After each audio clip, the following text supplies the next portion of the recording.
Sa gabi pong ito, as we celebrate the goodness of our Lord sa ating yada, sa ating 11th yada for this year, tayo po ngayon ay papalapit sa end ng taong ito. And I remember, ang tanong po sa atin ni Pastora Tina, last Sunday, napagpala ba tayo? Yun po yung tanong sa atin. Ano yung mga camels na dumating sa atin? Have we received the blessings that we are waiting for sa ating Panginoon? Maring by now, yung iba po sa atin ay nagbabalik tanaw na ang mga nangyari sa atin throughout the years.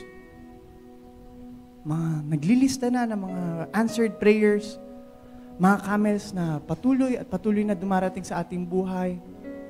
Maring ito po ay provision sa atin ng Panginoon, healing, deliverance, ang pagkilos sa atin ng Panginoon, miraculously. Or maaaring in our relationship with the Father. Sa Bible po, if you notice, halos lahat po ng mga awit ng papuri sa Panginoon na naitala dito, ay hindi lamang po nasasaklaw sa praise the Lord and then tapos na.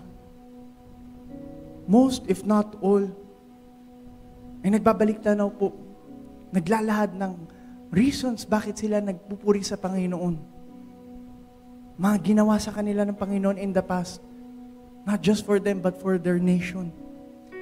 In short, their songs are their testimonies. We have examples like Moses, Miriam, na naglahad ng papuri sa Panginoon. Bakit nila pinupuri ang Panginoon? Sinabi nila doon, dahil sa pagliligtas ng Panginoon sa kanila. Ito dapat yung kasasapitan nila, pero ito ang binigay sa kanila ng Panginoon. We also have songs from David, Asaph, and Mary. And in the book of Psalms, punong-puno po tayo ng mga papuring awit sa Panginoon. Ang sabi po in Psalm 66 verses 1-3, "Make a joyful shout to God, all the earth. Sing out the honor of His name. Make His praise glorious.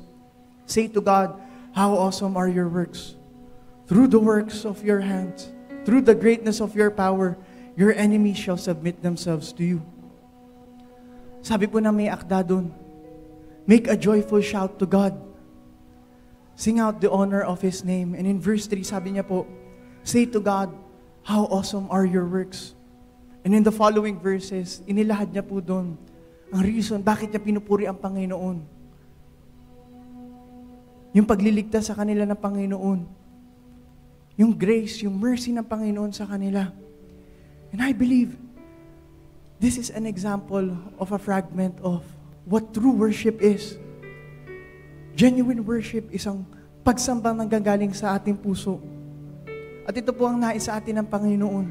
Ang sabi niya po in John 4:24, God is spirit and His worshipers must worship in spirit and in truth. Yung may akda po ng Psalm 66, he experienced God's goodness.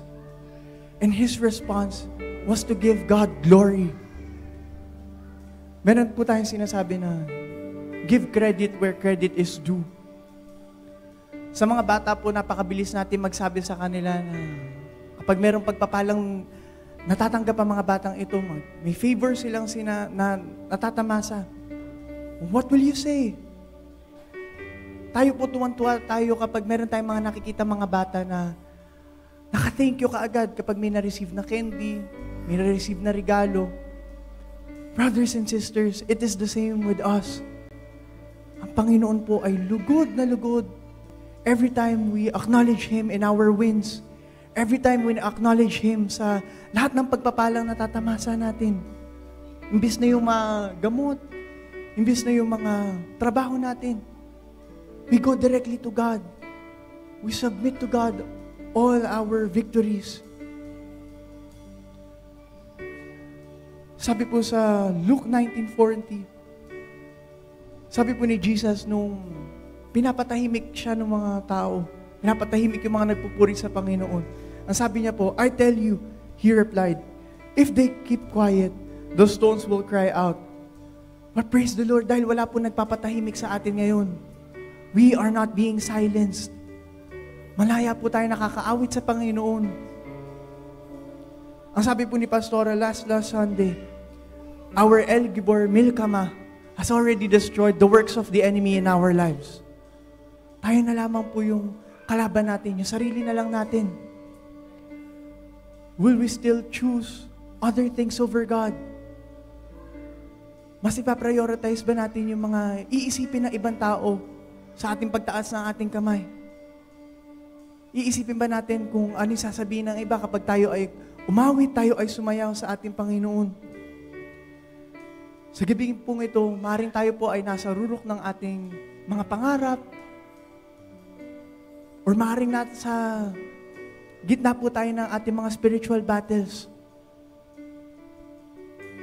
Brothers and sisters, wag po nating hayaan na yung ating mga sirkumstansya, yung ating mga natatamasa, ay mag-cloud ng ating judgment to praise the Lord, to give Him all the glory that He deserves.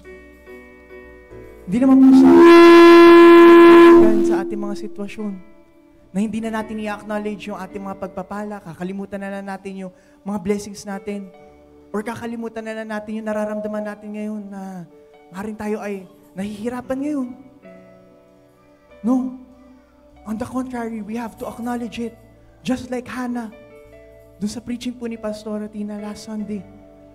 Acknowledge your situation. Whether ito po ay in victory or in battle, acknowledge it and bring it to the Lord just like Hannah. Ang sabi po doon sa isa nating kantal ng Lord, I offer all my regrets and all my acclaims. Lahat ng mga pinagsisisihan natin o lahat ng ating mga pinagmamalaki sa ating buhay. The joy and the pain, whether tayo ay nagwawagi or tayo ay nakakaranas ngayon ng pighati, I'm making them yours. Give it all to the Lord, knowing that in all our wins, sa pagbalik tanaw natin for the past 11 months, lahat ng pagpapalang natamasa natin, it is all because of Jesus. It is all because of His work in our lives. Or kung tayo man po ay kumakaharap ng pagsubok ngayon, maging encouragement po sa atin yung Psalm 66 verse 3. Ang sabi po doon, say to God, for your works. Through the greatness of your power, your enemies shall submit themselves to you.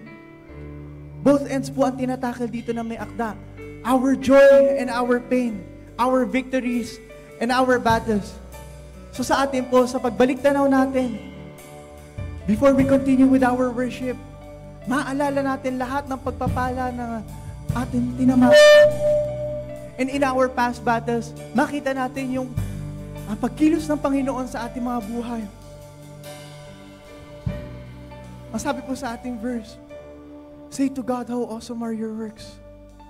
Through the greatness of your power, your enemies shall submit themselves to you.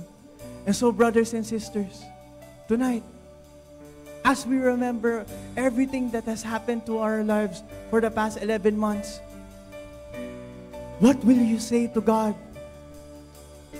And so as we lift everything to God this evening with our hands lifted high, we have all the reason to bring Him a shout of praise, to sing out the honor of His name, and to make His praise glorious, because He alone deserves all the glory.